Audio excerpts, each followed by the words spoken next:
What is up? Today we want to share with you an important story. Initially, it seemed like some kind of fake, provided only in order to collect as many reactions as possible on the internet. But in fact, it turned out to be true. It's about Ronaldinho and his amazing prank on Barcelona players on the eve of El Clasico. Sit back as we are getting started. Friends, lack of money and motivation, laziness, bad environment, and lack of financial education, all that affects your future and deprives you of the opportunity to succeed in life. We highly recommend you to watch a video on Business Core channel that will open your eyes to how the world of rich people works and why exactly they are rich while most people are still poor. Watch their video to the end and make sure to support them with a comment from Inside Football. Let's see how many conscious people are among us. If you end up enjoying their video, consider subscribing. It's free and you can always change your mind. We'll put the link in the description, pinned comment, and the final screen. So let's get back to 2005. The fall of 2005. Barcelona was just gaining momentum then, and the legendary Ronaldinho was the main delivery of success. Barcelona was preparing to one of the most important matches of the season, an away battle against Real Madrid. Former Barcelona midfielder Andres Iniesta, in his autobiography, Artist Being Iniesta, spoke about Ronaldinho's amazing act on the eve of the fight. A few days before the Clásico against Real Madrid, Dinho called me at home at night. Iniesta writes, "I answered and he told me, Andres, I know it's 3 a.m., but I have to confess something. In June, I will be leaving Barca. My brother has an agreement with Real Madrid. It's an incredible amount that I can't refuse. You're young, you can understand, but please don't tell anyone in the locker room or the club. Don't betray me. I trust you more than anyone. Andres, good night." The Barca midfielder continued. Ronaldinho didn't let me say anything. The next day, we were at training camp and I felt uncomfortable. The whole team was silent and cheered Ronaldinho like never before. When match day came, Ronaldinho told us in the dressing room of the Santiago Bernabeu, "Guys, this is a very important match.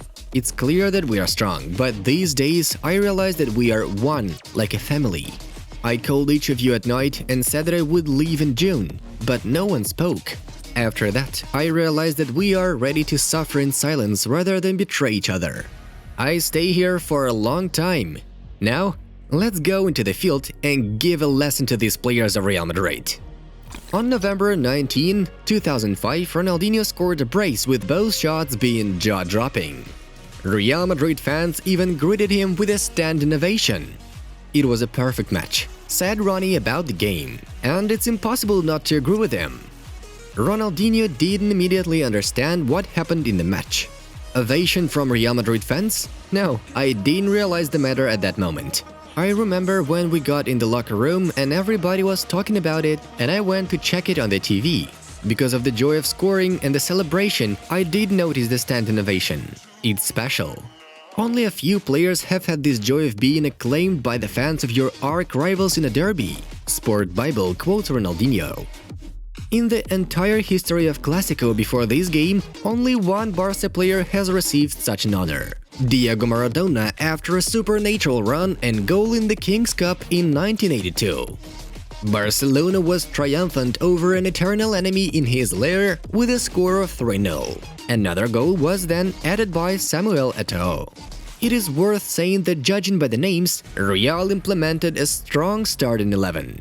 Zinedine Zidane, Roberto Carlos, Ronaldo, Raúl, Casillas, Salgado, Sergio Ramos, Robinho. In the past, that match was considered as Galacticos of Florentino Perez against the unpretentious Barcelona squad, consisted of the players from their academy. Valdés, Oleguer, Puyol, Xavi, Iniesta and Messi.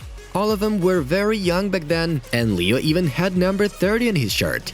These guys were bolstered by Ronaldinho, Deco, Eto'o, Marcus, Edmilson, and Van Bronckhorst. We think you would agree with the fact that the lineup of Real looked more sophisticated back then. In December of 2005, Ronaldinho received the Ballon d'Or and reacted to the award in a very timid and gorgeous manner. God gives gifts to everyone. Some can write, some can dance. He gave me the skill to play football, and I'm making the most of it.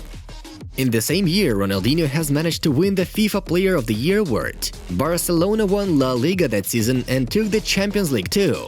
Ronaldinho was supposed to shine at the 2006 World Cup, but then, in the quarter-final, the Brazilians were stopped by the magnificent Zinedine Zidane.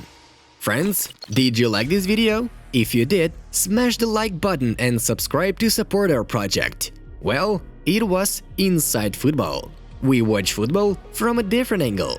Have a nice one, and see you in a bit.